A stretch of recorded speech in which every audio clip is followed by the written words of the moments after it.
mibiya sa yuta nga ilang natawhan. Sa dapit diin ang matag, usa mipuyo usa ka bag-ong katawhan na ugmad.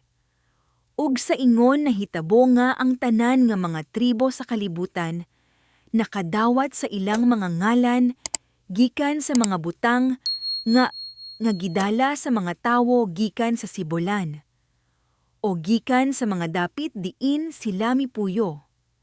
Ang tanan nga mga bata mibiya sa Mount Apo, gawa sa duha.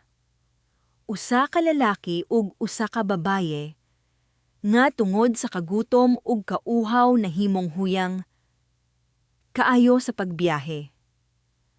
Usa ka adlaw sa dihang hapit na sila mamatay, mikamang ang bata ngadto sa uma aron tan-awon kon dunabay buhing butang.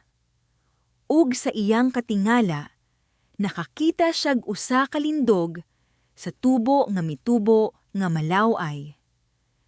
Mahinamon niyang giputol kini ug migula ang igo nga tubig nga makapalagsik kaniya ug sa iyang igsoong babaye hangtod nga mibundak ang ulan.